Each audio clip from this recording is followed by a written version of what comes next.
We are live. Yes, we are live. Whoa, man, this episode is one that I personally think is going to be epic because as you guys who normally watch us, by the way, we're normally not on the main Tiger Fitness YouTube channel. We're normally on Rumble and X because YouTube does not like what we talk about. And I don't want to get my channel banned. And I also don't want to piss off all the fitness people if they don't agree with me. They can get pissed off on X or Rumble. But tonight is extra special because this is a man who I've been following, and it is a journey that is inspiring, and someone who, you know, like me, took some time off of bodybuilding, and then came back and competed last year, came this close. And then at the age of 50 years old, an absolute monster who makes me look like a child, earned his IFBB Pro card. Ladies and gentlemen, Paul Barnett. Paul, please introduce yourself to everybody. What's up, everybody? I'm just an old guy that likes lifting weights. That's really all it is. So you become an expert. Like, you're one of the knowledge you have on things. I watch your posts all the time. Like, I'm always looking out for new things and crazy things because I'm in the industry. I've obviously competed. I've dabbled a little bit. So, you know, like your posts on trenbolone, your posts on different kind of drugs and how you've kind of learned, you've experimented. You're also very in tune with your health as you need to be competing at a high level. And IFBB Pro is a high level at 50 years old. And it's just fascinating to see. And I got to ask you, how did it feel when you got crowned an IFBB Pro? It was surreal, dude. It was like an out-of-body experience. I was not, I mean, I had a good feeling that I might get the pro card, but I did not expect to win the overall at the show. So I won first overall. Yeah, look at that stupid grin. But, you know, I've been bodybuilding off and on since I was a teenager, so it was 30 years off and on of hard work that comes rushing into a moment. You know how it is. You've been up there before. Man, it was the feeling, and I was really happy for you because for me, especially older, you know, I think you appreciate it more. May I ask, Paul, do you have children and everything? Yeah, I got 2 kids. How old are they, may I ask? My son is 13. My daughter is almost 17. How did they feel about you getting your pro card? They thought it was cool. That is cool. Awesome. Yeah, there's one thing, and again, this is about you, but I want to show you. This is the best memory I have probably in my life. This video I'm about to show you right here. Let me pull it up. This video, I'll post it here and there, over and over again. This is to me when I really, this is on stage. This is when they announced me as a pro. So here's my reaction. I fell because I didn't think I won. There's another guy named Paul. He's actually a large guy. And I thought for sure he won. But, you know, luckily I was able to pay the judges more than him. And I won that night. But yeah, here's the best. This by far is the best feeling. Oh, that's awesome, man.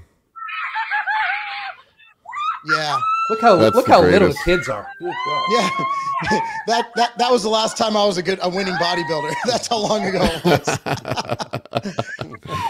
Yeah. Yeah, so, I saw you at the New York Pro. I was up there. Was it last year? Yep. Yeah, I look, man, I mean, I wanted to do it because there's this thing, and I want to get your opinion on this. A lot of the haters online, I'm sure you've gotten this. Well, that pro card doesn't count because you won it as a Masters. Have you gotten that yet? Oh yeah, I get the haters. My part-time job is blocking people on Instagram. I think for a couple days it was probably your full-time job. It was overwhelmingly positive after the show, surprisingly, but I probably had already weeded out all the jerks and assholes over the course of time. I just don't even suffer fools anymore. They all have anonymous profiles. None of them have any pictures of themselves up. And anytime I get any flack from anybody, I just push that block button. I don't even bother engaging with them anymore. Well, yeah, go ahead, Alan. I always love the nameless, faceless ones that are like, your biceps suck. Like, okay. Like, and then when you respond back, they're always like, I'm 6'4" and I bench press 500 pounds. Like, name me a 6'4" person that bench presses 500 pounds that doesn't have video of it. on our who isn't Brian? Who isn't Brian Shaw? Right? Like, yeah. So I really think it's fascinating that just looking. The reason I did the New York Pro is to show that a Masters guy. I didn't know. I knew I wasn't going to beat Kareth. Like, we all have mirrors. We all know what we look like. Well, you were shredded though. And that's all I can do. You know how it is. Like, at a certain age, if you're not willing, and I want to talk about, pushing the boundaries of PEDs, if that's cool with you. Yeah, I'm open book. At a certain age, I'm just not willing to do the exogenous usage that it would take for a guy my age with my training experience to get to that level. And I'm not by any means am I not using that as an excuse. Bodybuilding is a sport where it's a sport of extremes: extreme dieting, extreme lifting, and extreme, hopefully safe drug use. If I'm stating anything incorrect, let me know.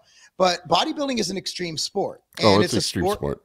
So when you look at that, I deserve to lose, and I want those guys to look as amazing as possible by any means necessary. I just wanted to look like I fit in. I didn't care if I placed second or 20th out of 19. I just wanted to be able to look at that picture and say, that guy doesn't look like he just walked in off the street and competed. And I think I did that. Yeah. I lacked in a lot of areas. Believe it or not, you're a tall guy. I was the tallest 212 there. Like, I'm 5'7". I'm 5'7", and these guys are up to here on me. And I'm like, so that's how you must feel every single day. Yeah. So it was amazing. So you got your pro card. And how's it been since you won the pro card? Has anything changed in your life, really? Like, well, it's just back to reality with kids. I'm a single parent, so just back at home. But man, it was overwhelming with people reaching out to me. I had, I think, over 1,000 DMs on Instagram. It was crazy, man. And just now all of a sudden everybody wants to hire me as their coach. Yeah, that kind of happens. And I mean, especially since you did it. And you logged every single process, your high carb days, your low carb days, how you're feeling, how you're reacting to your PEDs. Like, if you guys haven't checked out Paul's Instagram, it's absolutely fascinating. And by the way, we do have the chat live on YouTube. So if anybody has any questions, we'll answer all of your questions if you're cool with that. And, yeah, just get into it. So, with that being said, Alan, do you have any questions that were?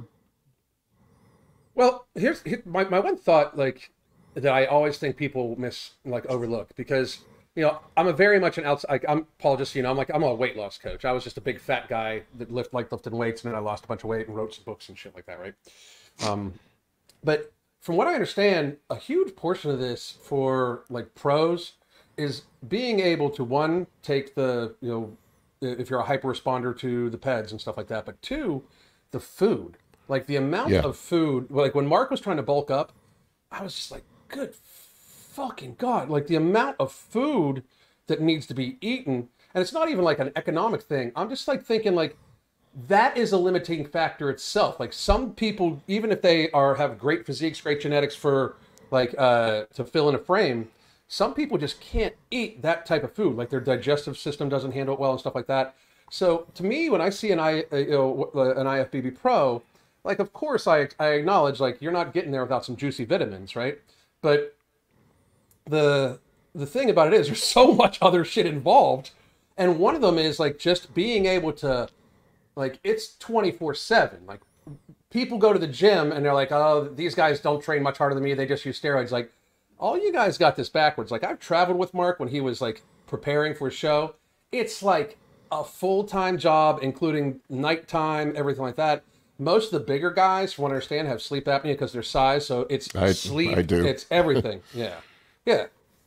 So my thought is, like, when you guys hear stuff like that, like, to both of you, when you guys hear stuff like that, is that not one of the things that enters, like, it's got to be just very insulting, because, like, bitch, you can't do what I do, so don't be taking it away. Where do you guys come on the line with that? Like. How do you feel about that? And also, like, how true is that? Is it like is food a limiting factor, stuff like that? Yeah, I mean, food is difficult. That is the hardest part of the sport for me. I love to train. I think most people love being in the gym, or they wouldn't be in the gym. The PEDs are easy. You just fill the needle up, stick it in your ass. That's really it. I mean, it's not that hard. right?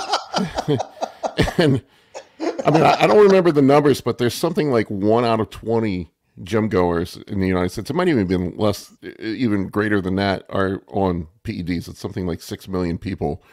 There aren't 6 million professional bodybuilders. No, that's for really? sure. That many? Holy shit! I mean, walk around your gym, man. There's like I know mine. I'd be surprised if it wasn't higher. Yeah, it might even be higher. And I would bet you, I'll bet you that in the next 5 years it doubles. You think so? Why do you think that is, Alan? Because I think masculinity is making a comeback, and so many of these guys are so far gone that they're going to need some assistance getting their T levels up. I mean, when you got a 20-year-old or a 25-year-old that has a T level of 200, I mean, even if they start training right now like that, it's not going to bounce back to what it should be. Nope. So, I mean, they're going to need it, you know? The amount of guys that I get reach out to me for consults that are in their early 20s that have the testosterone levels of a 70-year-old man is absolutely stunning. Yeah. So why do you think that is, Paul? Why do you think their test is so low? I think it's a multitude of factors. I mean, we can't know for sure, but I speculate on it. Part of it is just people are sedentary growing up. I mean, most people are sedentary. Diets suck. There's phytoestrogens in a lot of the foods that we eat. Probably some of the contaminants that are from the plastics and stuff may have an effect on it. And people just like dudes aren't being dudes anymore. Like I bet you if you got out, I bet you if you got out when you were a teenager, you know, got your ass kicked a couple times, played some backyard football, just did the shit that we did, you know, the shit we did when we were growing up, that maybe your testosterone level would be higher. My Gen X brethren. I mean, you know how I was growing up. Oh, dude. Twitter is going to love you. Twitter's going to love you. I tell people that all the time. Like, growing up was a different world. Like, people got in fights every weekend, and then you'd buy the person a beer or something like that. Like, it was fucking no big deal. Like, it's how guys figured shit out, right? And like, and another thing too, it's like people get they're so touchy and like so in their fees. And I say this all the time. Like, some of the meanest shit ever said to me was like me and my buddies when we were in our 20s drinking beer, or you know, like around a table. Like, we would say the meanest shit to each other as jokes, right?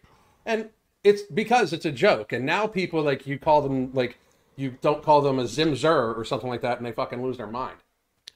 Yeah, I mean, it's a multitude of factors. You know, I think a lot of it just starts with nutrition and being inactive growing up. I mean, and then we all know that as you are fatter, your hormonal environment becomes estrogen dominant. The more aromatase is made in the fat cells in the male body, so the fatter you are, it's just sort of like this self-perpetuating thing, sitting there on social media all day long and not doing anything and then getting fat, and it's just psychological, physical, environmental. It's probably all three. Well, Mark and I say all the time, like, if you would have two naked, like, 500-pound people of the same height, one male, one female, and you would cover their face, you'd have a hard time telling which one was male and female. Yeah. And if you've gone to the water park lately and you see little boys, their fat distribution is on par with little girls. They have boobs. They have the fat distribution for men should not be in your butt and your boobs. Well, you'll see it in blood work. I look at blood panels for a lot of dudes, and you'll see that a lot of guys are estrogen dominant. My guy that I do a lot of this stuff with, he's a endocrinology. He's working on his PhD in endocrinology, but we talk about it frequently. The amount of men that have the estrogen level of an ovulating female, it's unreal, man. And people like, and the crazy thing to me is doctors are telling guys this is normal. Yeah. Well, that's a whole other a whole other show. That'll get us banned off of YouTube right there. Yeah, that'll get us banned. I can't talk about it on YouTube, but I just had it this week where I had a guy tell me his estrogen was almost 3 times the reference range for a man. It was the same as an ovulating female, and he said his doctor told him it was fine, not to worry about it. And he's like, I can't get an erection, nothing's working, I don't feel good. And I'm like, well, no, you don't fucking feel good. Oh my God! So it's normal though. That's the thing. They've because they want it that way. I have no doubt that that's a way to control us. I would tell you this: if every male Now you realize, I think was it 1980 or 1970? The average 70-year-old in 1980, I believe, had the testosterone levels of average 20-year-old now, if I'm not mistaken. Yeah, I don't remember the exact number, but there was a study recently that showed it had dropped about 1% a year over the last 30 years. Wow. That should be considered a public health emergency. Right. It's of course not. It's of course not, because that is a sign of a sick society, and a sick society is a profitable society for the healthcare industrial complex. And they're not even going to try to. They're not even going to try to find out, I don't think. I'll ask you this: do you think the average young Russian man has an estradiol 3 times the reference range? Oh no, God no. And China, dude, have you seen the Chinese physical tests at school? And have you seen our physical tests from the 60s and 70s? We did away with physical education, and there's a reason for that. And we go into the Department of Education, all that good stuff. But at the end of the day, for some reason, society wants an easily controlled populace. And that's what we're seeing here. And that's why you see feminism kind of push masculinity to the side. And then they labeled masculinity toxic masculinity. So God forbid a man did something manly. Oh my goodness, that's toxically masculine. That's such toxic masculinity, where we should be promoting masculinity. Like, it's at the point now where Alan gets accused of using steroids more than me. And Alan is not a big guy. Like, no. Alan's just a fit guy in his 50s who just works out really. He doesn't even really lift weights. He does TRX, right? Am I mistaken? A lot of body weight stuff. And we're at a point now, a lot of body weight and dumbbells. We are at a point now where simply not being fat, you're on juice. Well, think about it. Let me ask you this. We encounter a lot of these toxic guys online. Who are the most toxic guys that we encounter? Liberals. The pussies. Well, the beta males.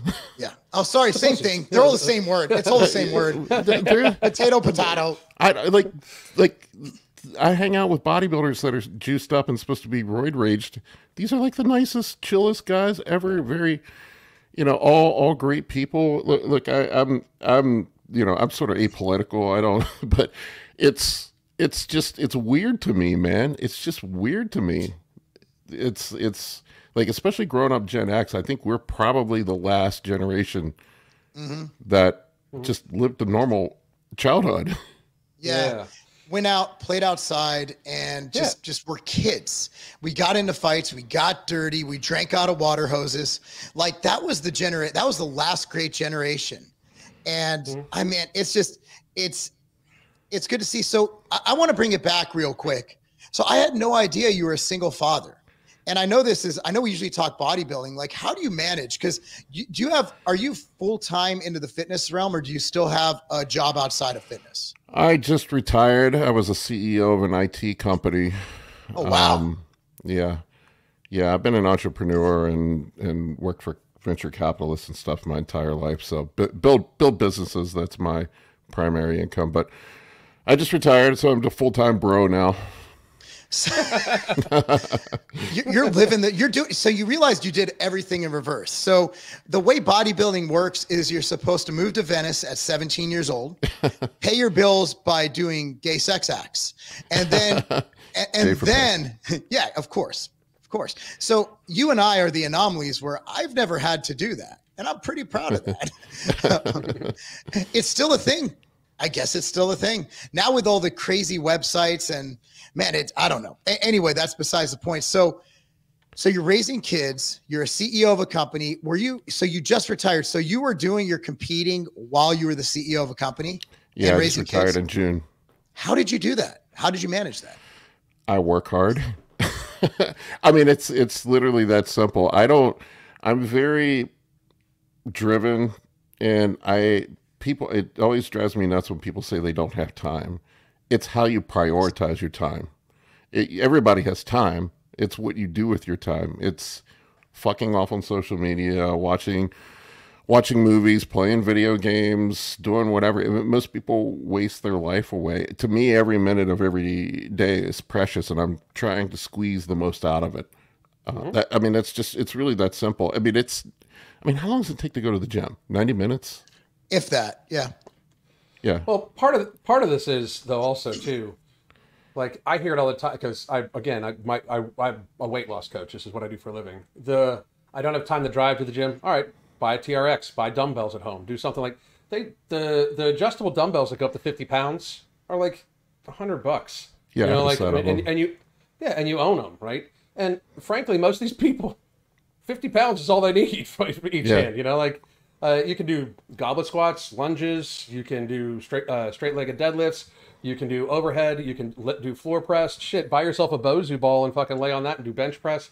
There's so many things. Like I outfitted a couple of our clients for like under $100. They have like basically a home gym, right?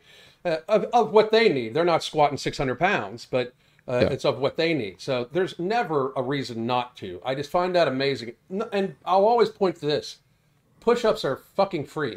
So, you know, walking is free. Walking is free. I mean, Yeah. So you balanced all that. So I want to, so you took time off, you became overweight. At what year? Because you compete, I believe you started 2 years ago. Was it 2020 or 20? 3 years ago. First. Yep. So you were fat. You're like, I don't want to be fat anymore. I'm going to go back into bodybuilding. So walk me through what took you to that mindset to come back. Well, it all lined. I was a bodybuilder in my 20s. Gym bro bodybuilder, I guess I would say. Perma bulker, gym bro bodybuilder. I was in love with bodybuilding. I worked as a personal trainer in college, and I used to train some people when I was younger. So I've been around for a bit. I used to help prep people and stuff. And then got married, had kids, started a business, all that shit. And I just kind of got out of the gym, had some injuries, and I just kind of got out of the habit of going to the gym in my early 30s. My ex-wife was really weird about me going to the gym too. She would get very negative and jealous of it. So I still did stuff. It's not like I was completely inactive. I played some recreational basketball. I did jujitsu. I did other things, but I just didn't lift weights. I just kind of got pudgy. Soft. I guess skinny fat is the way to put it. And when I got divorced, was it 6 years ago? Yeah, 6 years ago. I decided I was going to go back to lifting weights, and I just got bit by the bug again. And I said I was going to do a bodybuilding competition. Just sort of when you have that goal looming in front of you, it makes you more accountable, and you have something to work towards to get you in shape. I feel like when people have that deadline in front of them, they're going to be more accountable. So that's what I did. And then COVID happened. My show got canceled. And then so I was so pissed off. I was like 3 weeks out from my show. God. Yeah. And then so I had started over and did another show the next year. And it just kind of blossomed from there. I got my ass smoked at the first show. Second show I won. And then I did a national show, and I was right there at the end in the national show, and I'm like, fuck, maybe I have a shot. So when you came back, did you come back right away? Did you jump back on gear, or did you wait? Just TRT. Okay. Yeah. Were you already on TRT, or were you? No, I was off for, I used quite a bit of PEDs in my 20s. Okay. Yeah. And then so the gains are a little bit deceiving because some of it was, I was big before, and some of it came back. Which is a thing. The new data is fascinating. Steroid gains last. Yeah. They last. So like a natural bodybuilding has this clause where if you're natural for 7 years, you compete natural bodybuilding. I don't agree with that because those guys, they already have a natural advantage because you develop all these satellite cells and all these things that we could talk about that make your training throughout your life more beneficial. So the fact that I did, people are like, well, I'm like, no, I've never competed. Even when I was natural in the early 2000s, I never competed naturally. For me, it was like, dude, why would I play arena football when I could compete in the NFL? Yeah. You know what I mean? Like, I'm sorry. I don't want to. I know Matt Ogus, I just gave him props. He won his natural pro card, looked fantastic. He would probably win most NPC shows looking the way he looked. I don't know if you've seen Matt. He looked fucking amazing. Fantastic. He looked so good. I've been friends with Matt forever. And I do not want to discredit anybody for my thought process. This is me. I'm the one with the problem. But I was like, why would I compete the OCB if I compete the NPC, right? The actual, like, this is where the big boys play. This is where at that time, Dave Palumbo was going for his pro card for the 50th year straight. And it was like, and he was a monster. And I'm like, dude, like, I want to compete against those guys. And if I lose, I want to lose to those guys. I don't want to lose to some guy who looks like a swimmer, So I got on stage and I competed naturally, but nobody, everybody's like, you're on drugs. I'm like, dude, I'm 154 pounds. So I did a heavier steroid cycle in 2013. That's when I accidentally won my NABA pro card. So I could claim I'm a pro bodybuilder without actually being a pro bodybuilder. Because we all know the only card that matters is this one right here. Yeah. That's the only one. That's the only one. And I'm saying that just as someone who saw it that way, even when I didn't have one. And so long story short, the reason I competed in the NPC is because it was it. So when you came back, were you like, okay, I'm going all in, I'm throwing everything at it, I'm going on heavy cycles? Like, how did you get up to the levels that I want to discuss? Because your steroid use the last few weeks was decently heavy, if I'm not mistaken. Oh yeah, I pushed the gas pedal down. It was incrementally increasing over the period of time, but like here's my thing, man. If I'm going to do something, I'm not going to leave anything to chance. I'm going to go balls in. Did you, man? I'm going balls in, man. I'm going all in. So I knew I was close, and I know what other guys on the stage do, and it's similar to what I was doing. So if I'm going to do it, I'm going to go all the way in. It's like racing the race car around the racetrack. You don't want to think that you could have pushed the gas pedal down a little harder and won that race at the end of the day.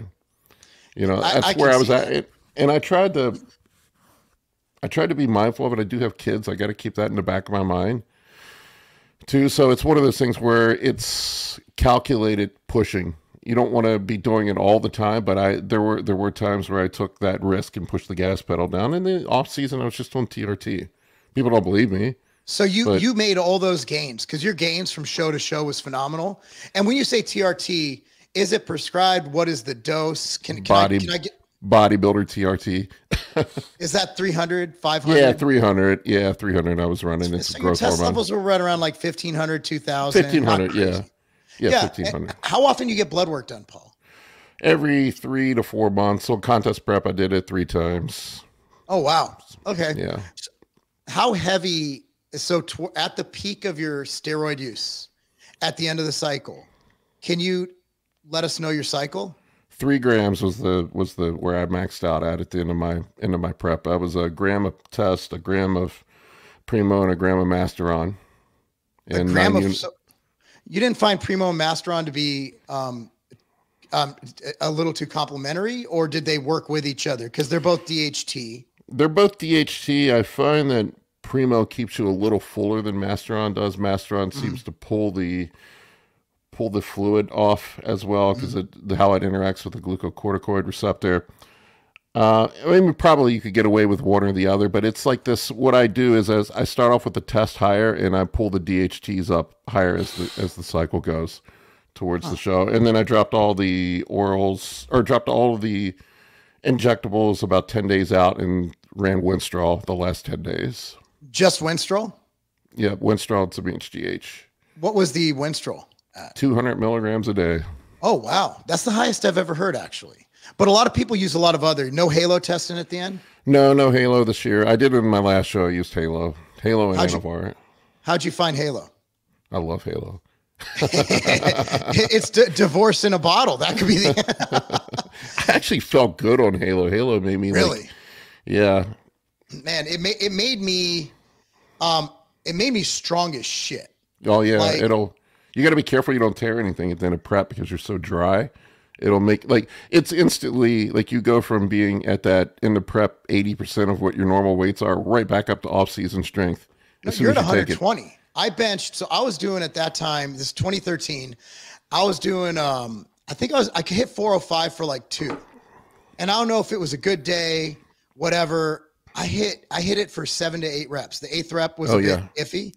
I went from my old 2 to 3 RM was my new 8 RM. That's how crazy Halo testing is. But I do want to, caution everybody. Halo testing is an extremely advanced drug. Yeah. And it for a lot of people, it does change your personality. For a lot of people, I've seen it. I don't know if you've seen the same thing. Oh yeah, it can make you a class A asshole. If you got a little bit of asshole in you, it's going to make you even worse. Alan, I'd be in trouble. Alan, you're not allowed to take Halo testing. Tren is the same way. I some people get mean on Tren. I just get apathetic. Like I don't give a fuck. I don't give a fuck I'm about your probably- feelings. At my next blood test, I'm pretty sure I'm going to be going on TRT, and I'll probably do whatever the doctor tells me to. I was really fat. I was like almost 300 pounds fat, and I just want to be like as in shape, and I don't need the exercise. I want to just I need to live for a long time, and I spent a while being big, so I need to be more intelligent about it if I want to like see 90 years old and grandkids and shit like that, you know? So did you run Winstrol throughout the whole prep? How long did you run it? 2 weeks. How long was your only 2 weeks? Yep. So you were all on, so you basically just did it to finish up, so you didn't have to inject the final week. Yep. So you pulled the injectables out 10 days out? 10 days out. And so how long is your pre-contest cycle where you start kind of titrating up the doses?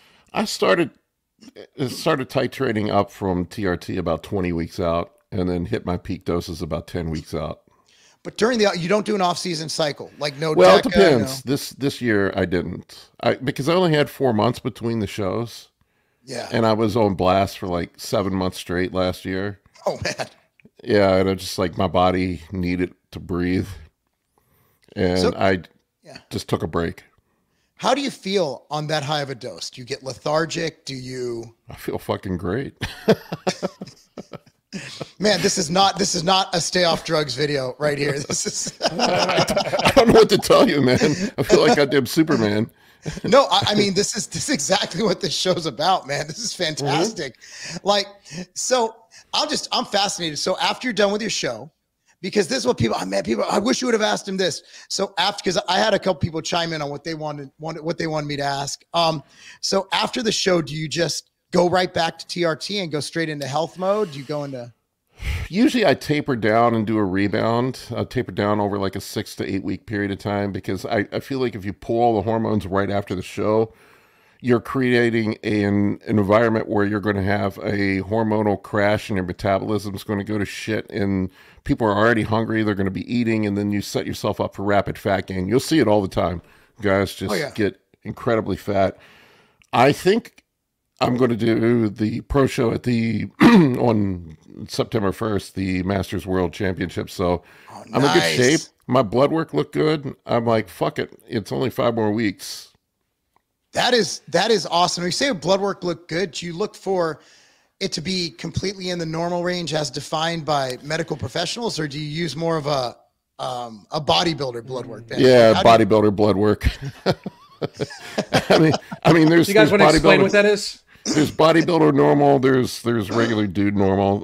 Bodybuilder normal. You're going to have some elevation in red blood cell count, hematocrit, hemoglobin. That just happens. You'll have that on TRT. I mean, you'll have that on TRT. The weird thing is, it doesn't seem to be a difference whether you're running 200 milligrams on TRT or 3 grams. It's the same amount of elevation. I'm going to agree with that. Yep. I've seen that. You're going to have some lipid skewing, but generally that's from the orals. So I kept the orals to a minimum, and I stayed off the trend. So I stayed with safer stuff through the whole prep. Honestly, my blood work, I think, looked better than it did on my cruise in the off season, and probably because I was doing a bunch of cardio and eating clean. Yeah, people don't understand. I mean, a lot of reasons people come into issues with steroids is they go on these off-season bulks, so they're taking a ton of insulin, and then they're also, but that insulin's not the problem. And I want to talk about insulin too. Insulin's not the problem. It's what people eat to keep up with the insulin. So, I mean, people are slamming regular sodas. They're eating Twinkies and Ding Dongs, candy, whatever they can to get the glucose in. Because, I mean, some of these guys, Paul, they take their insulin levels. I've seen people take 20 milligrams, 20 IUs, 20 milligrams. Whoa, you're dead. 20 IUs multiple times a day. So just to keep up with that and not die, you have to ingest such a copious amount of carbohydrate that you almost have to eat those kinds of foods. Well, I eat a ton of carbs. I do run some insulin here and there, just on my high days. On prep, I usually don't use it. Once in a blue moon. What dosing do you use on that? I let my glucose, and this is the mistake that guys make with insulin, is they take a dose of insulin and then they chase the insulin with the carbs, like you said, to keep themselves from going hypo. Yeah. What you do is you eat the amount of carbs that you are prescribed on your diet. You adjust your insulin dose to however your blood glucose responds to it. So like you're going to want to measure post meal, see where you're at before you eat again, and then you take an appropriate dose for that meal. And that's where bros make the mistake with insulin. It's insulin's not a more is better thing. It's an appropriate amount is what you need.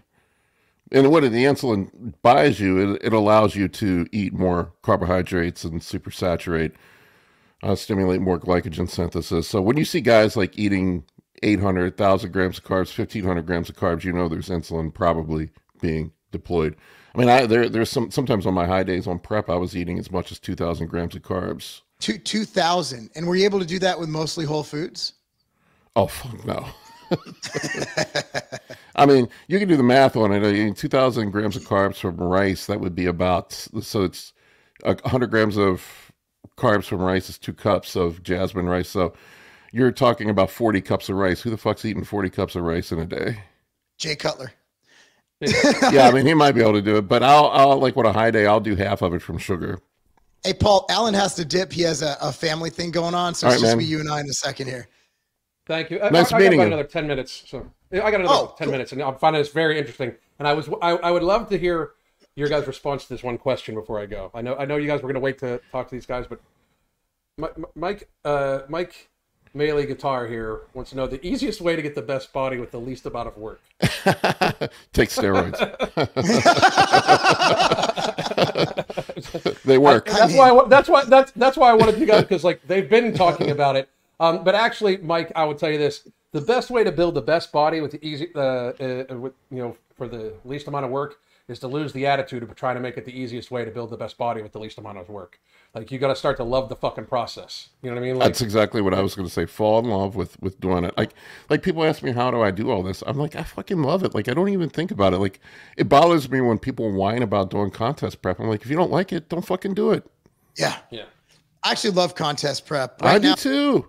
The only thing keeping me away is the fact that, you've been a CEO before, and every day is a clusterfuck. Like, putting out fires. Day, yeah, it's my job right now. I don't think I'm doing anything but keeping bad things from happening. Yeah. I'm literally in the loss mitigation department at this point in my career. So, I mean, every day it's like, oh shit, here we go again. And, with kids, like I just found out next weekend, my son got invited to a national wrestling tournament. Awesome. So I'm like, that's fucking awesome. Pretty excited about it. I'm not just a little humble brag. Pretty excited. He's also starting to get a little notes, a little love from the college coaches. Kind of excited.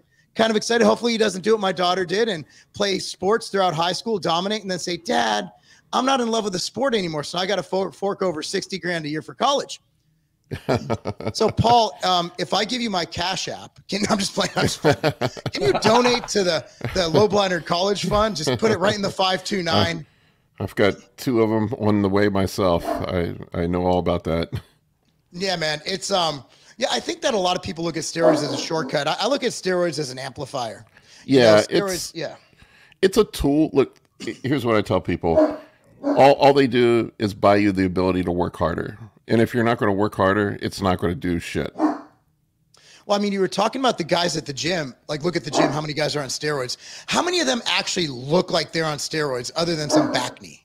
A lot of them just, they'll look terrible, but you see them lift, you see them train, and just get into that. Like, I want to learn more about how you train. Like, what is your training methodology? How many days a week? These are things I think a lot of people want to know. Do you train to failure? What is your training methodology right now? I'm in the gym 6 days a week. I completely reinvented the way I trained in my 40s. I was more of a HIIT trainer, heavy, sort of power builder when I was younger. I did some powerlifting. I did some bodybuilding. Typical gym bro shit. Bench, squat, deadlift type workout. And as I got older, I realized that I couldn't do that shit anymore. I had tears and, tendon soreness, and joints just weren't holding up. And my thought process is, if I can't keep myself in the gym and I can't train because I'm constantly beat up and hurt, then I'm not going to make any progress. Mm-hmm. So I had to reinvent the way I trained, and I tossed all the heavy compound movements in the trash, which is, people don't believe me. My goal as a bodybuilder and it's different for different sports. Obviously you can't do that if you're a powerlifter or a CrossFitter or whatever. But my goal for a bodybuilder is to stimulate hypertrophy in the most efficient way possible. Yes, that's it. That's it. So, and when I thought about this, I have a background in computer science. That's what my degree is in, and I ran an IT company. And engineering a solution for this problem, when I was thinking about it critically, I want to maximize the benefit of the exercises that I choose. The primary objective, like I said, is to stimulate hypertrophy, and we know that mechanical tension is what we do that with.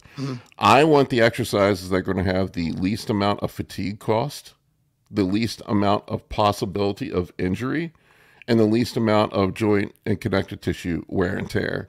So anything that was causing me pain, anything that was causing me additional fatigue with no additional hypertrophy benefit, I threw in the trash. So like I was just thinking about squats. I'm a tall guy. Squats just suck for tall guys. It sucks for me too, and I'm a midget. Like, I mean, squats for me, at least traditional squats, the fatigue to quad stimulation ratio is just not even close. So I think you and I have followed I think we're going down the exact same path, and please continue. Yeah, so like I thought about that, and then look, the saying I've heard is you're only as old as your back and your knees. And if you're trashing, I mean, I forget who it was that said that, but if you're trashing your back and your knees, then you can't do anything. So I want to protect my back and my knees at all costs. So I only do exercises where my spine is braced, and I don't want to put my knees at risk. I've already had 5 knee operations. I don't need more. That's all from basketball. That's all from playing basketball. So like yeah, go ahead. Real quick, Paul, it was a pleasure meeting you guys. I am going to get nice meeting you. Okay. All right, Alan. See you tomorrow, brother. Sorry, my apologies for having to dip out, but it's a little family thing going on. I got to take care of. Take care, all right, man. brother. All the best. Bye, guys. Thank you. Anyway, I just sort of engineered my workouts around finding the exercises that had the maximum benefit. You know, cost versus benefit ratio. It's almost like a business analysis. I want to make sure that they are, for me, so for example, would be squats. I thought about squats. I think for me, hack squats are probably, or leg press are probably a better benefit to stimulus ratio there. So I went through and engineered everything that way. I very rarely train to failure anymore. Yeah. Absolute failure. I'm pretty close. I mean, you know how it is, man. What I define is 1 or 2 reps. I don't get into the whole reps and reserve thing, but I probably keep 1 or 2 in the tank, I would say. Yeah. Wherever my form starts to break down, that's where I stop. Yeah. You know, yeah. And I do a little more volume. I'd say I'm moderate to higher volume, and I train everything twice a week. I train 6 days a week. Wow. So do you split that up in like a push-pull legs? Push-pull legs. It's push-pull legs. I've recently switched to an upper-lower with pretty much the same thing. I'm hitting every muscle like every other day. So I found that I don't get sore anymore, but I'm able to make incremental progress on reps, on weight. So like something like an RDL, would that be something you wouldn't do? I still do some RDLs here and there. I like keep deadlift, squat. Yeah, I keep the weight responsible. And once again, you know, it's like you think about like a heavy from the floor deadlift. Yeah. When you're doing that in your back workout, how effective are the rest of your exercises going to be after that? You're blown out after a heavy set of deadlifts. For 2 days. Your whole body is fatigued for 2 days. So the systemic fatigue that you get from doing those, and again, it's a difference between training athletes and hypertrophy, and I think we need to define that, is that bodybuilders, we're not trying to increase our 40-yard, better our 40-yard dash time. We're trying to build as big a muscle as possible. The key is get the maximum stimulation with the minimal fatigue so we can hit it again and again and again. And a lot of people who go beyond failure, and you could get away with that in your teens and your 20s, but once you start hitting the 30s, 40s, and 50s, that's when you're like, wow, but you've put on a copious amount. I know you had that muscle memory, but the muscle gain you've had between 45 and 50 is anomalous for God's sake. This is the biggest I've ever been. But I really focused on the training and dialing the training in, dialing the nutrition in, dialing the PEDs in, and setting up a perfect environment for growth. Even in the off season when you're just on TRT though, because then you're letting the food, the calories, how do you treat your diet during the off season? Obviously you're meticulous with it, but are you still the same higher carb day? Do you carb cycle? I carb cycle year round. And there are some off seasons where I have blasted gear. I don't want to mislead people and say that I'm always doing TRT. I just happened to do it this past off season. So there are times. This year was crazy. I just grew into the show. So that's always kind of been my theory because I'm a naturally lean guy. I don't know. The fact that you were skinny fat, I would probably say, would you err yourself on more naturally lean? Oh, yeah. I was 175 pounds when I graduated college. So I think dieting into a show depends on the person. Like people who are naturally fatter, they tend to hold on to things more. So I don't think they do as well building into a show. But me, a lot of people tend to look better during the reverse diet, the leaner guys. Yeah. So if you diet down, you nail it for the show. You're like, dude, I nailed it. Like 3 days later, you look in the mirror like, oh shit, what did I do? Well, this year I worked with Justin Harris, and he purposely started cranking my food back up 2 weeks out. Wow. So we treated the last 2 weeks, my food was like off season level foods. I was eating 600 grams of carbs on my medium days, 1,500 grams on my high days, 300 grams on my low days. We were pushing food into the show. And how hard do you keep your cardio in for fat loss, or for mainly health benefits? I was only doing 20 to 30 minutes of walking, really light stuff. I tend to shrivel up if I do too much cardio. So are you pretty active during the day, or do you mainly a desk type job? Dude, I sit on my ass at my desk all day long. I just did a step count this year. I try to hit 10,000 steps throughout the day. So that's a lot of steps. Yeah. I'll go out and take like a short 5-10 minute walk before I eat my meal, and then I'll get up in the morning and take a 20 or 30 minute walk. That's pretty much what I did for prep. Yeah, so you pretty much nailed that one. So getting ready for the pro show, is there anything you're changing? You've pretty much figured out your formula. Probably just coasted to the show. I think I could be a little bit leaner than what I was in this one. We'll see where I'm at. I'm going on vacation for 5 days at the end of the week, and then I'll come back and see where I'm at. I may say fuck it after I eat tacos and drink margaritas for 5 days. I don't know. What part of Mexico? Going to Mexico City. We were going to Cancun. We had to cancel it last minute because the hurricane was hitting. Oh, shit. So we canceled that. We ended up going and hiking the Northeast. That's when I was actually going to do the Texas Pro. I told everybody but my wife because she hates me competing. That's probably, I have no idea how I'm not divorced as well. My wife doesn't mind it. She's like, dude, you have so much going on. Shut up. Stop. I get it. She actually makes more sense than me. Like she's actually, rational, but I'm not a rational person. And that's probably why I've been relatively successful, because when people tell me it's not possible, I'm like, oh, it's possible. We can do this. I'm the same way, man. The biggest thing you can do if you want me to get something done is to tell me it can't be done. Oh man. Yeah, exactly. I'm gonna prove you wrong. Yeah, exactly. But after hiking, so I got so lean on this trip, Paul, it was crazy. So everything shut. I got to right now I sit at around 210. I must've dropped below 200 because we were just hiking. Like we were hiking mountains and I was eating cheeseburgers and everything, but I kept losing. I was losing like 2 pounds a day.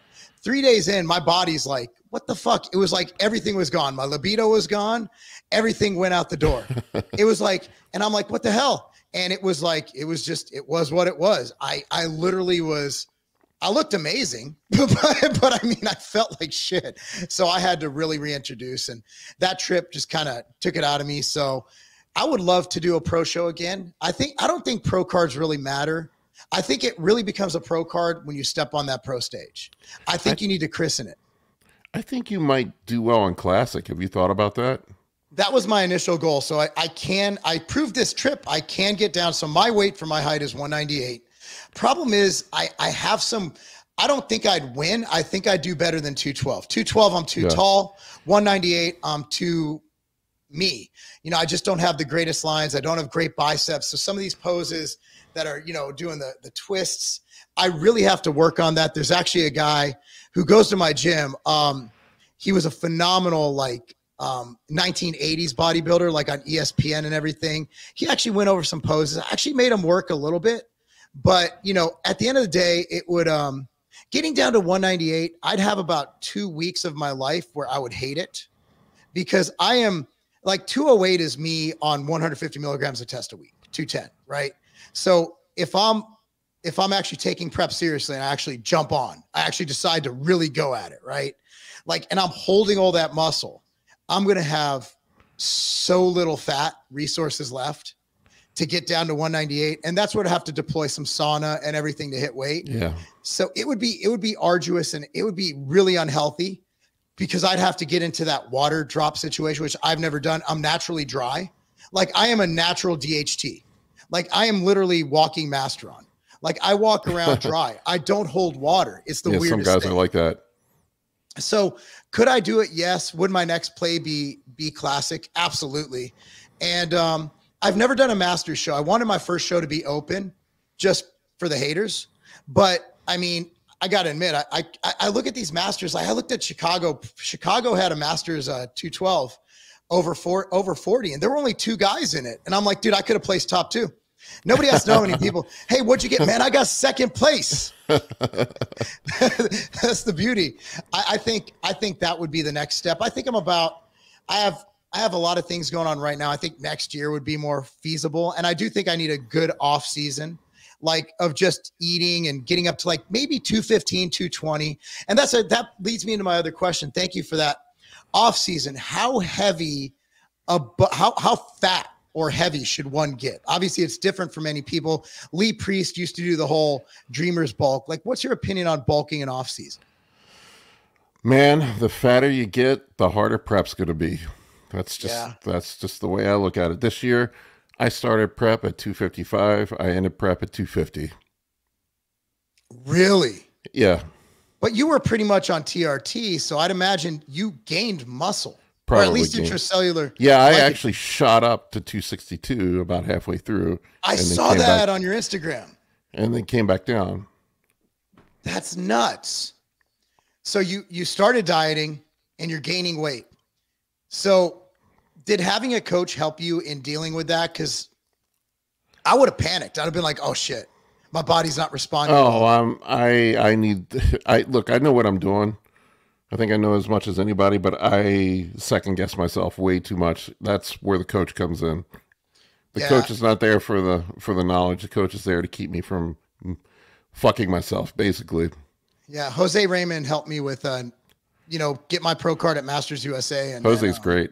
Jose's awesome, and he's funny as shit. And I don't understand what he says because he has that thick fucking Boston accent. Yeah.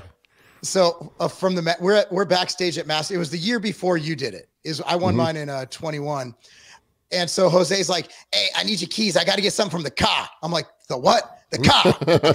I had no idea what he was talking about. He's like, and he thought I was fucking with him, but I really didn't have an idea. And then I almost missed like the final, like, the finals, they already know who won, but they walk you out there and shit. So I almost missed my call out. I almost missed getting tanned and glazed and everything because Mike Israel's back there with Jared, and we're just fucking joking around. Mike tells all those gay jokes and stuff, and I'm laughing. I'm laughing my ass off. We're having a good old time. They're like, last call for heavyweights. I'm like, oh shit. I'm like, oh, I gotta go. And I mean, it was such a blast. Do you actually have fun at the shows? Oh, I love it, man. Everybody's so great.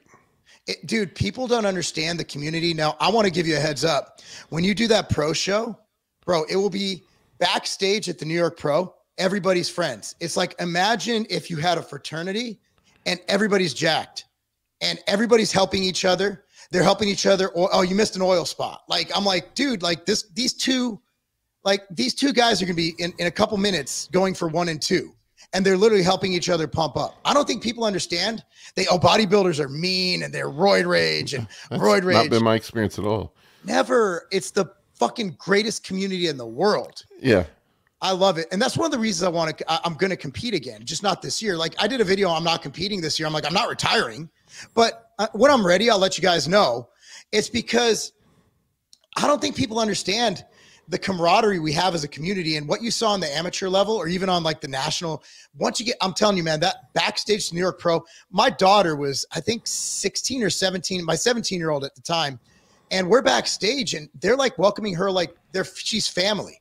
Like, oh, so what do you do? Oh, what sports do you play? Like, it is the nicest group of people. And a lot of guys, since I've been on YouTube since 2011, they're like, dude, these guys who kicked my ass on stage, I've been watching you since I was like a teenager. I'm like, fuck you. I'm like, God damn it. These guys. No, but it's a great experience. And I'd imagine that I even became friends with the guy, the super heavyweight I beat. His name's Paul. He's a fucking beast. And he and I afterwards, like, even when you compete with someone and one way, somebody has to lose, but the respect the bodybuilding community has for one another is just absolutely through the roof. It's absurd. Yeah, I've made so many friends from competing. Some of my best friends are from competing. Yeah, I mean, it's literally outside of business. You know, like Kareth, I don't know if you met Kareth Bajo. He's the best. Like, he's good.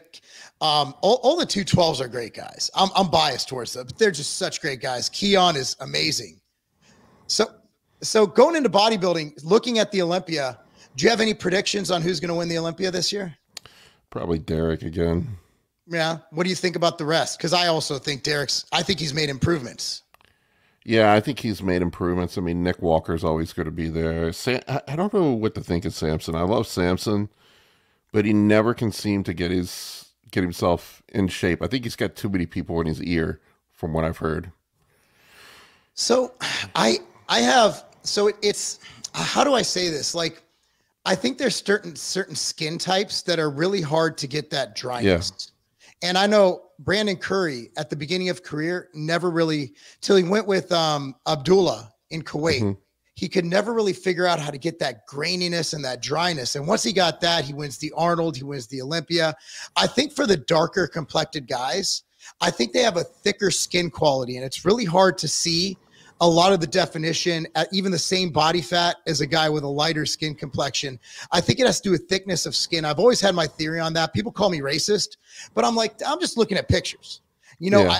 I think they always call it, what is it? Caucasian dry, they call it. Yeah. Yeah. Because right now, dude, look.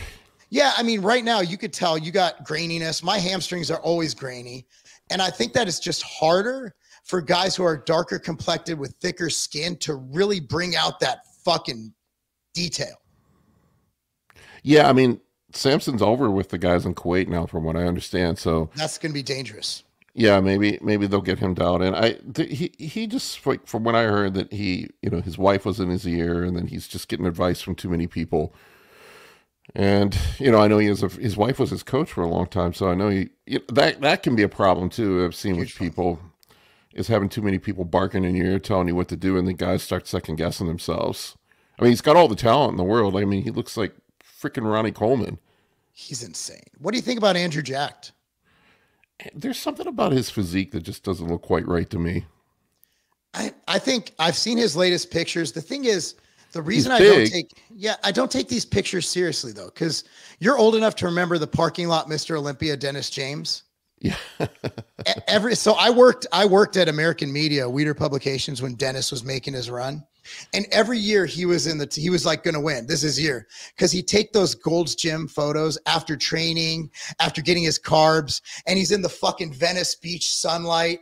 And you look at him and he's just like fucking massive striations coming all over his body. And then he gets on stage and you're like, who's that guy? And the Instagram influencers do that too, when they actually get the balls to get on stage. And you're like, dude, I thought you were 230. You're like 150. You'll see it, like Reagan Grimes is always the Instagram Mr. Olympia.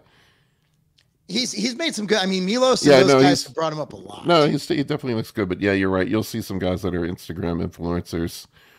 Like I saw those Trend Twin kids they got on stage. What'd you think about that? They looked very mediocre on stage. Okay, so you're saying the quiet part out loud. So I did. Greg Doucette and I both concurrently did videos. He actually used my video to do his video, which was awesome. I saw that. Because Greg's. Have you ever talked to Greg? He's awesome. Greg's a great guy. No, I've never met him. I've talked to him. We were supposed to do a collaboration. I actually had a wrestling tournament come up and I had to cancel. But Greg is so basically what I saw from the Trend Twins, and I don't want to sound like an elitist or someone who's hating. I'm not jealous of them. Like, I live in Brentwood, Tennessee, in a really big house. I'm not jealous. I hope they make all the money in the world. Yeah, I do too. But the problem with getting on stage is you take a risk. And I think we saw that a little bit with the hate Mike Israetel's getting. When I think it's admirable that Mike got on stage. I think you're putting your product on stage for everyone to look at, for everyone to critique, for everyone. It's the biggest risk you could take. But when your whole entire personality is based on a drug called tren, and you get on stage, Matt Ogus would have beat both those guys. Are you going to disagree with that? Yeah, he would. Matt Ogus is a lifetime natty. Now, they have a coach, and I don't want to shit on the coach, but if I had a client who looked that far out from a show who is that soft, I would have been like, dude, let's just take the $50 loss on the entry fee. Let's schedule another show 4 weeks later. They weren't. Yeah, I mean, yeah, they just look like guys in there for show. That's what they look like to me. But their name is Tren. I know. They just like. Well, that's the thing. Like, I see all the guys at the gym that are. I heard a couple dudes in the bathroom in my gym. I was in the bathroom taking a crap, and I heard these couple guys talking about all the Tren they were taking, and I rolled out, and I was expecting to see a couple big dudes, and I looked at them, and I'm like, what? So. Well, I mean, I think there's something to be said about, what did Chris Gethin say? Knowledge without mileage is bullshit. And I think a lot of these guys, like, you're talking about how you reworked your training, how you're working on all this mechanical tension, and it's all about eating all this food and calories and 1,500 grams of carbs on your high days pre-contest. A lot of these guys, I think they use steroids as a crutch to train less hard, to eat less good. And you see that with these guys, their daily diet is what you considered a high carb cheat day. Like their daily diet is Captain Crunch. And look, I'm a calories in, calories out guy, but I do believe that you resemble your food quality. I know when I eat better food, I look better. So I agree with that. Yeah. And so you look at like Sam Sulek. I think the worst thing he could do for his brand is to actually compete. I think he's better off being the hardworking guy, having his following. I think when you get on stage, and that's one of the reasons I'm scared to compete. I'm not going to lie to you, Paul. Like, I don't want people to say, he talks all this shit and he looks like shit, he didn't peak. So it's when you're out there and you put your shit out there on social media, like the Tren Twins, like Mike, like Sam, if God forbid you don't show up, another guy, just some random guy from Raleigh, North Carolina, he looks like shit. Nobody cares. His family gives him high fives and he goes and has a pizza. If you fuck up and you're a high-ranking social, next thing you know, Greg Doucette, Marc Lobliner, and Paul Barnett are talking like he should have been better. It's so much on the line. I mean, it's just so risky to do that. Do you ever have fears of that, like when you're getting on stage, putting it all out there? Well, I had nothing to lose because nobody knew who the fuck I was until I started competing. Yeah, I know. Now the pressure is on me a little bit more now that I got a following, now that I got 40,000 people following me on Instagram and whatnot. So, but my crowd has kind of grown with me. I know Mike, I talked to Mike. Mike is I run basically his style of program is what I use. Yeah. And I feel bad for him. I saw him put sort of dump his feelings out about how he was done with competing. And I know he works hard and I know what he does works because I do his system. So I know what he does. It's just, he's just maximized what his genetic potential is. And sometimes that happens. Mike is the nicest guy. I don't think people understand. Like, he's awesome. Him and his wife, I was in his house. They fed me chicken and rice. Like, these are legit good people. He's a good person. And Mike's a genius. Like, Mike is so far ahead of everyone. And just like, we had a conversation on the way to the airport about like the world and politics and socioeconomics and all this shit. Mike's brain that's the reason he has such a big ass head. Like, his brain is this fucking big. And I was really sad because last year I think he placed 5th. This year, I think he did whatever. Mike also has this propensity to hold water like no one I've ever seen. Yeah, it's weird. I've never seen anybody hold that much water, but if you look at him, like when he trains, like in person, he looks better than he does on video. Yeah. In pictures. I mean, his legs are just fucking massive. They're veiny. They're grainy. Like, but for some reason, converting that to stay, I think Jared actually helped him this time. And Jared can bring someone in. Jared's a smart cat too. Yeah. So I don't know, man. I wanted to see Mike win his pro card. I really did. I was upset. He still could at some point. He may decide he wants to get back on stage, but it sounded like he was done from what I heard him say. But I love Mike. Mike is fantastic. I can't imagine the amount of grief that he takes from people on social media.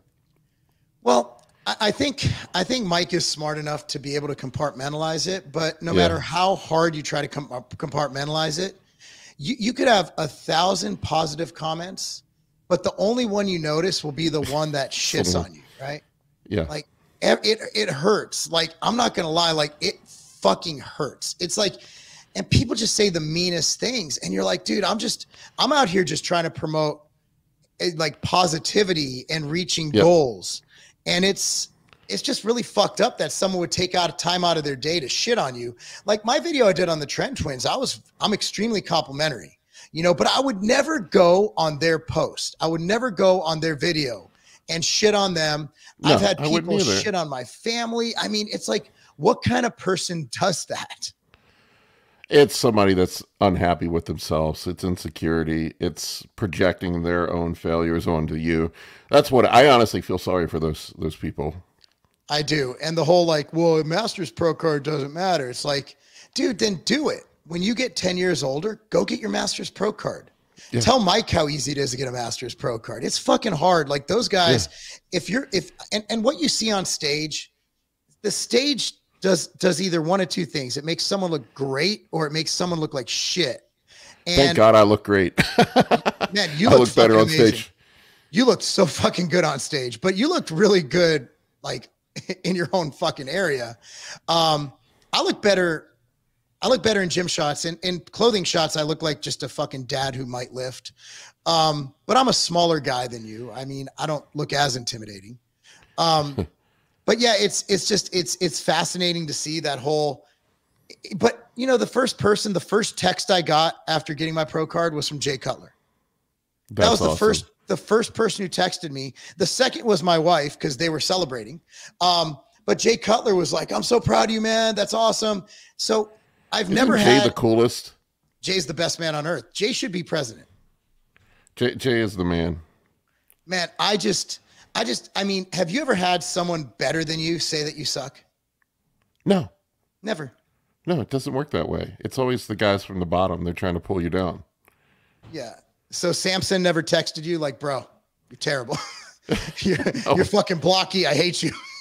No. You never get it from people that are above you. Never, ever. Samson's like, fuck you and your dry Caucasian skin. Man, that's gnarly. So going into this, so you're going on vacation, so you're tapering down. So next steps are basically decide if you're going to do that Masters Pro show September 1st, was it? Yeah, I'm going to wait until I'm like 2 weeks out, and if things are looking good, then I may just jump in. I'm going to be there anyway. I got guys competing at North Americans, and it's the weekend. North Americans is over Saturday, the show Sunday, so fuck it, right? Is that in Pittsburgh again? Yeah, it's in Pittsburgh. Ah, well, if you do that, I might try and I don't know what's going on the first week of September, but I'd love to. If you're doing it, hit me up. I might make the trip down to root for you, man. Yeah, man, come down. I would love to. And I'll treat you that post-workout meal that we all so love. What was your first meal after winning your pro card? I got a small pizza and went to bed. I went back to my hotel. I was so exhausted.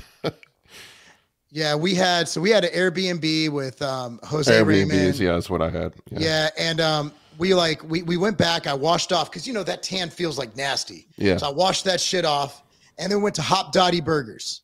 That was the best burger I've ever had. I don't even know if it was good, but anything would have tasted the best at that moment. I got IBS, so I have to be careful. Like I can't go eat a bunch of trash food. I'll just be shitting my pants for the next 2 days, so it's not even worth it. Yep, I have IBS as well. I had to have my colonoscopy early because of it, so I got to get a 2-year head start on getting the ass scope. I've had it many times. Oh man, my wife has to have it every 3 years. She has diverticulitis, man. It's terrible. I mean, it's the colonoscopy is not bad. It's the cleaning out process beforehand. It's the cleanse beforehand. It sucks. So one last question, and then I know you have stuff to do. You're doing your dad thing and your work thing. So health supplements, like, do you take anything while you're on cycle or off cycle just to keep your health in check? Oh, I take a load of supplements. I mean, a lot of it though, really, the basics, fish oil. I take vitamin D, magnesium, all the basic stuff, cover all the basic bases. CoQ10. I run astragalus for my kidneys. I run tucca milk thistle for my liver. Just the basic stuff. And then occasionally I'll put some NAC in if I see my liver enzymes go up. Do you use any, I like, do you use nattokinase at all? No, I don't. I don't use it. I should try it. I like it. So the recent data is, last data was like 10,000 FUs. Which normally it's a 2,000 dose. Everyone's taking 1 to 2 caps, which is 2 to 4,000. But the latest data is actually 10,800. So I just rounded up to 10,000. I take vitamin K. I'm just adding on to what you take. I take vitamin K. Yeah, vitamin K. I do vitamin K as well. Yeah, niacin for HDL. Yep, take citrus. Yep, we're on the same page. Yeah, red rice yeast extract. I do that. Any So there's that. I'm just thinking about anything else. That pretty much covers most. Any peptides? Do you use any of the peptides? Growth hormone. What is your growth hormone dose, may I ask? 9 units right now is what I ran on prep. Okay, that's not terribly high. I run 2 IUs 5 days a week. I went up to 18 for a brief period to try it. How'd it go? Because some of my friends that are pros are just like taking a whole bottle every day. Wow. And then I couldn't feel my hands. So like, I gotta type all day long. That's not going to work. No, not at all. I've heard that. I've never, obviously 2 IUs, you're not getting much of anything. Like 2 IUs is anti-aging, whatever you want to call it. Yeah, 2 to 5, I would say, is more anti-aging. You get north of 5, it gets to performance enhancing. I don't know where bodybuilders got their growth hormone doses from, to be honest with you, because you look at, it's probably just budget. You look at what HIV patients are prescribed, it's 18 units a day of Serostone. Wow. That's what HIV patients are taking. That's granted, we're not HIV patients, but I mean, a lot of the data comes from cancer, HIV. That's where a lot of the steroids started. Yeah. I mean, so that's the therapeutic dose, if you think about it.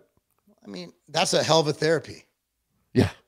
Have you noticed the difference? Have you ever gone off HGH and on it and noticed a huge difference in anything? Yeah, man. I noticed like my joints and stuff start to hurt when I come off.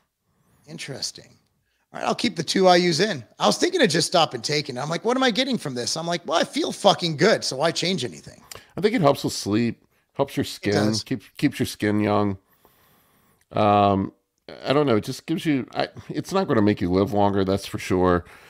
But, I've gotten, I don't know how I've managed to do this, but I work with some people that are in Hollywood, and it seems to be the standard course of protocol for anti-aging is they're running HGH for, you look at a guy like Tom Cruise, I'm sure he's running HGH. Oh yeah, absolutely. I mean, these guys in Hollywood, you don't gain muscle and lose fat for a role in 6 months, in 6 weeks. No. Like, I mean, these guys are probably more shit than we are. Yeah. I mean, because they can afford all the good shit. Yeah. I mean, all of it. But on that note, man, hey, man, this has been fucking awesome. I appreciate your time. Hopefully a lot of new people. Do you have a Twitter?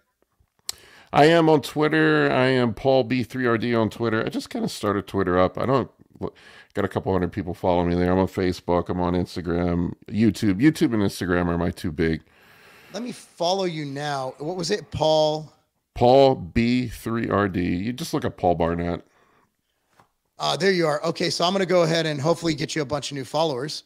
That's where this podcast, it's a lot of Twitter. Like that's my main platform now, believe it or not. So Twitter's great. Learn Twitter. It is awesome, especially if you're selling stuff. It's the best. Twitter is by far the best. Elon, free speech. God bless Elon. He's kept me in business. But on that note, where can people find you everywhere else? Go to my website, anabolicbodybuilding.com. On Instagram, I'm Paul K. Barnett. YouTube, it's Anabolic Bodybuilding. All right, brother. Well, I really appreciate it. I'm going to play an ad on the way out for a good health supplement, because if I don't play an ad, because I didn't used to play them. We had guests, but then it's a really awkward goodbye where we're just like, bye. So we just play that to make it less weird. But again, whatever. But anyway, man, thank you so much. It's great having you. I'd love to keep in contact, basically outside of this. I really appreciate your time. I admire you. Yeah, man. I respect what you're doing. And God bless, man. Thank you so much. Thank you, man, for having me on. Have a good night, brother. Something to prime my body to reach my goals. A lot of people just chase their tail trying to lose weight. Let me explain. You get the latest fad. You do the latest diet. You get on the latest pill. But think about it like a car. You can put the finest fuel in the car, but if the car is broken, what are you doing with yourself? You're just gonna give your body this fuel, but the body itself is broken. Your body needs to operate efficiently. Your body needs your lungs, your kidney, your liver, your heart. They all need to be working optimally for your body to process the nutrients, to burn the fat, to even build the muscle. I'm looking for the best overall health and organ supplement ever created. And that's why at Ambrosia, we have something called Ambrosia Nectar. Since 2015, we've been focusing on things that other companies don't focus on. We needed people to operate efficiently with their brain. So we had mental jewels. We needed people to have proper fuel, Ambrosia Planta. But the product that I'm most proud of is Ambrosia Nectar. Ambrosia Nectar contains 13 natural, proven ingredients to help with all the things that make your body run. Ambrosia Nectar is what you need, and it is the perfect supplement to prime your body for whatever you're